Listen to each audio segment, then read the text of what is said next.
Bom, gente, como vocês viram no título e na thumb, hoje a gente vai falar sobre homossexualidade e ciência.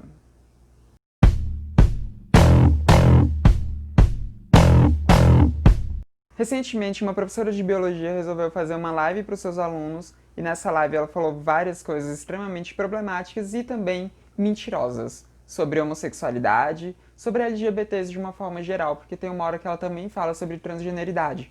Mas no tema desse vídeo aqui, para conseguir manter uma unidade, eu vou falar agora só sobre homossexualidade e ciência, e em outro vídeo eu vou falar sobre transgeneridade. Então, já se inscreve aí no canal para você não perder o vídeo que vai sair sobre transgeneridade, ativa o sininho também, tudo isso. Bom, nessa live ela falou várias coisas bem problemáticas, mas eu vou me ater aqui a um aspecto apenas, que foi o aspecto dela ter dito que LGBTs vão destruir a raça humana.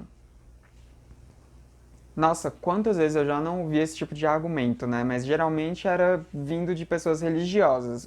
Vale ressaltar também que essa professora falou algumas coisas sobre Deus, sobre religiosidade nessa live, o que, né, configura uma área que não é científica, uma área que não diz respeito a estudos de biologia. Mas aqui nesse canal a gente se atém a fatos, à ciência, então vamos falar disso. Para poder dar um embasamento melhor no que eu vou falar aqui agora, eu resolvi pegar um trabalho que eu fiz da UNB quando eu estava fazendo a matéria de comportamento animal no curso de Ciências Biológicas lá, né, da Universidade de Brasília, com uma professora incrível que era a Regina. O trabalho em si ele era para fazer como se fosse um projeto de um estudo, né? Então a gente tinha que apresentar um projeto para como se fosse uma banca, né? Para uma banca poder decidir se ela vai ou não levar o nosso projeto para frente, para ver se um orientador iria querer pegar esse projeto, também para poder custear orçamento para pesquisa, né, com o CNPq, enfim. E o que eu escolhi como tema foi justamente homossexualidade no comportamento animal, né? Não era comportamento humano, apesar de seres humanos também serem animais, mas a matéria era voltada para o comportamento dos demais animais. E aí eu fiz uma pesquisa extensa, uma pesquisa muito boa, digo-se de passagem. Tudo que eu vou falar aqui é baseado em artigos científicos. Os artigos científicos em si, eles vão estar na descrição, aqui embaixo, na caixa de descrição, para qualquer um poder ler. Então vamos lá. O primeiro aspecto é que a gente tem que entender que existem atualmente 450 espécies no reino animal em que já foi descrito um comportamento dito homossexual. A gente não pode pegar o nome homossexualidade, lesbianidade, bissexualidade, transgeneridade para inferir a animais. A gente não faz isso no comportamento animal. E a gente não faz isso porque quando a gente fala de animais irracionais, a gente está falando de animais que possuem um comportamento mais instintivo do que de fato pensado e racionalizado como acontece com o ser humano. Então a gente não usa esses termos, mas alguns pesquisadores usam o termo comportamento homossexual, né? A gente não pode inferir que aquele animal é gay, que aquele animal é lésbica, mas a gente pode falar que ele está tendo um comportamento homossexual. Então, partindo desse pressuposto, vamos lá. A gente tem atualmente 450 espécies descritas no reino animal que possuem um tipo de comportamento homossexual. Alguns desses comportamentos acontecem por uma questão de dominância, alguns por uma questão de frustração por não ter conseguido copular. Outros animais usam esse tipo de comportamento para poder enganar outros machos, distrair outros machos enquanto ele vai atrás das fêmeas. Enfim, existem várias coisas que podem estar dentro desse comportamento dito homossexual no reino animal. Mas existem outros animais que decidem fazer isso por vontade própria, que decidem ter um comportamento homossexual por vontade própria. Mas existem também animais que têm um comportamento monogâmico e decidem passar o restante de suas vidas com um animal que seja do mesmo sexo que ele. E aqui eu vou falar para vocês mais especificamente sobre os albatrozes de Laysan, ou Fibebastria mutabilis, se você quiser falar em termos científicos, mas aqui no vídeo a gente vai usar só o albatroz de Laysan mesmo, não precisa se preocupar. E aqui atrás de mim você pode observar uma gata tomando banho. Os albatrozes de Laysan são animais monogâmicos que passam o restante da sua vida junto com um outro parceiro. E são animais que vivem bastante, viu? Não é uma vida curta, são animais que vivem muito mesmo. Inclusive, tem registros de animais que com 68 anos de vida ainda estavam tendo filhotes. Então, é um animal que ele vive bastante mesmo E alguns indivíduos conseguem até ter uma vida reprodutiva mesmo quando chegam ali na velhice, o que é bastante impressionante. Essas aves elas vivem no Havaí, mais especificamente em Kaena Point, e foi observado que cerca de 31% dos casais formados nesses animais eram compostos por duas fêmeas. Existem algumas pesquisas que até falam em um número maior do que esse, chegando até a 40%, mas as pesquisas que eu usei aqui, elas ficam em 31% mesmo, então vamos nos ater a esse número, 31%. Ou seja, quase um terço dos animais nessa espécie apresentam um comportamento homossexual e ainda por cima monogâmico. E aqui a gente volta no argumento daquela professora de biologia que falou que um comportamento desses estaria destruindo a humanidade. E quando essa professora ela fala isso, ela está falando especificamente sobre reprodução, porque ela fala, né, que apenas casais heterossexuais podem reproduzir. Então, se a gente está tendo um crescimento muito grande de casais homossexuais, essa reprodução estaria em defasagem, essa reprodução estaria sofrendo um risco e por isso a gente teria aí uma baixa na quantidade de seres humanos, colocando assim a nossa humanidade em risco. Mas quando a gente vai para os albatrozes de Laysan, a gente observa que quase um terço desses animais não procriam, quase um terço desses animais não geram novos filhotes. Então a gente passa a se perguntar qual seria a vantagem evolutiva disso e como que essa espécie não entrou em extinção. E é aqui que vem o ponto mais interessante dessa história toda desses albatrozes, que é o fato da adoção. Os albatrozes de Laysan, eles costumam colocar 2 ovos por copulação. E desses 2 ovos, geralmente eles fazem um investimento maior em apenas um desses ovos.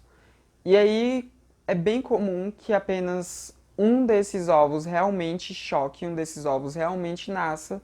Inclusive, às vezes, os albatrozes eles acabam empurrando um dos ovos para longe, né, do ninho. Geralmente, aquele ovo que foi colocado primeiro, né, o ovo que seria o primogênito, é o ovo que recebe mais investimentos dos casais ali para poder nascer, para poder ser chocado.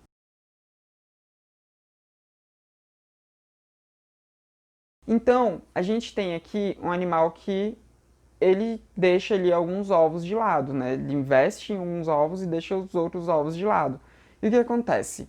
Esses casais de fêmeas que não podem procriar por serem 2 fêmeas, geralmente pegam esses ovos que são descartados pelos casais formados por um macho e uma fêmea, e elas chocam esses ovos até que, enfim, nasça um filhote. Então é por isso que a espécie ela não está decaindo, e é por isso que a espécie não está apresentando uma baixa populacional, porque metade dos filhotes que seriam descartados, que nem chegariam a ser filhotes na verdade, né, eles estão sendo adotados por outros casais que estão levando esses filhotes até serem chocados, enfim, crescerem e continuarem ali a linhagem. Esse comportamento não é observado apenas nos albatrozes de Laysan. Esse comportamento já foi observado também em inúmeras outras aves, em cisnes, em pinguins e em vários outros animais também que não sejam aves, né? Inclusive na própria espécie humana.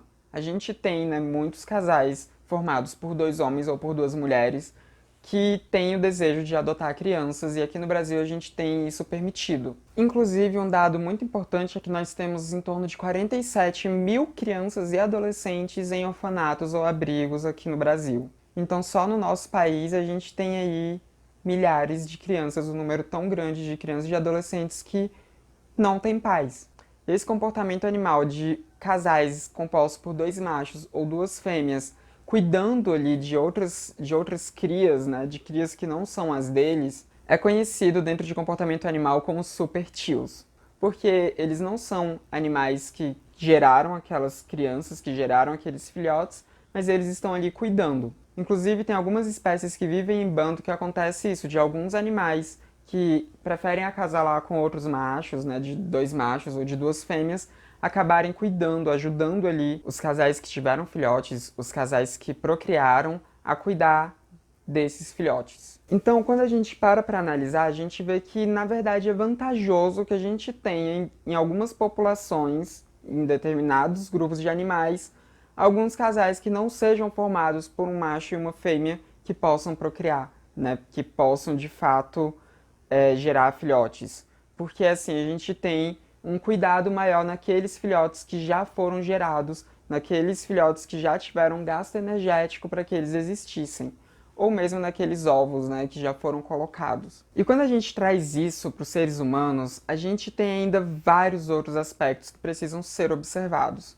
O primeiro de tudo é que a gente não tem um número de LGBTs tão grande quanto os albatrozes de Laysan possuem de comportamento dito homossexual.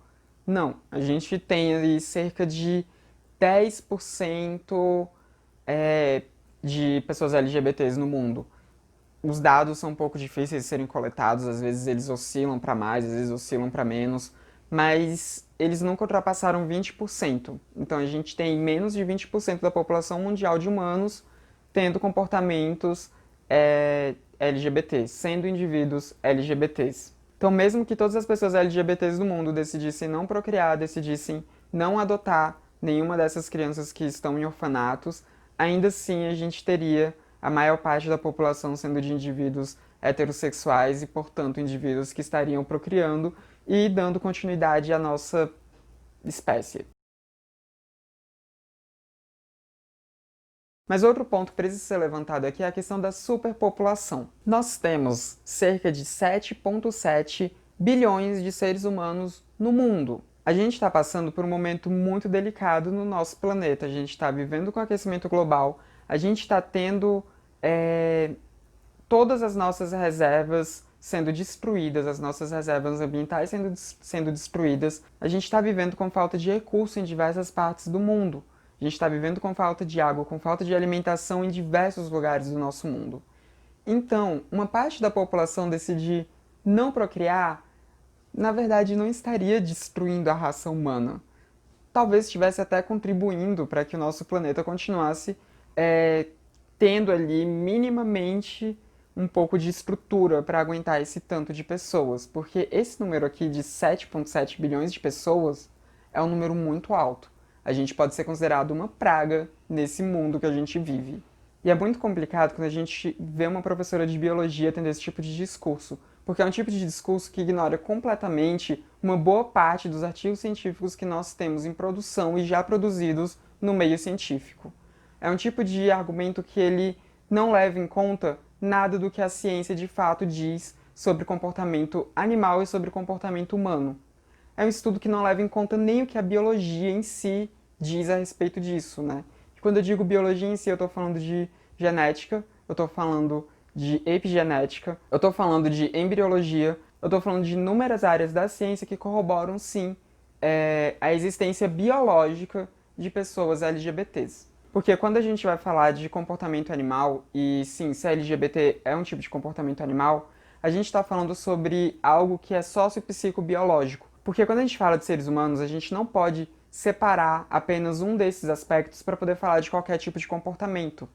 Quando a gente vai falar de homossexualidade, de bissexualidade, de lesbianidade, ou de transgeneridade, ou de qualquer outro aspecto que esteja dentro da sigla LGBTQIA+, a gente precisa falar desses três pilares para, por exemplo, procurar a origem desses comportamentos, para procurar o motivo do porquê eles acontecem e, enfim, a gente precisa sempre se basear nessa máxima de que nós somos seres sociopsicobiológicos. E quando a gente vê uma professora de biologia falando desse tipo de coisa, ela está ignorando justamente o pilar da biologia. Ela está ignorando justamente aquele aspecto que ela dedicou anos da vida dela para poder entender, para poder lecionar, para poder passar isso para frente. E ela está passando um ensinamento completamente errado.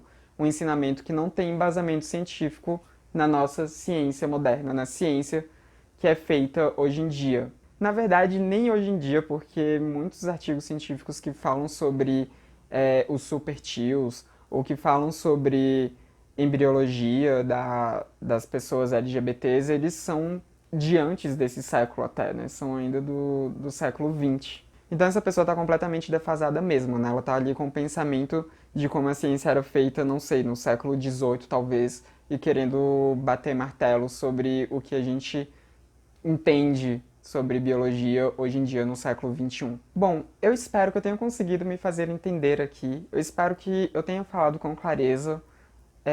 Nem sempre é fácil de entender alguns aspectos biológicos, alguns aspectos científicos, mas se eu não tiver conseguido me fazer entender, se eu não tiver conseguido me fazer ser clara, vocês podem deixar as dúvidas nos comentários aqui embaixo, ou vocês podem também deixar dúvidas no meu Instagram por DM, que eu vou respondendo vocês, e quem sabe isso até pode gerar um outro vídeo aqui pro canal, né? Que seria bastante interessante também. E se você gostou do meu conteúdo, você pode também deixar o seu like. Se você não gostou, você pode deixar o seu dislike também. Tá tudo bem, não vou ficar magoada com isso.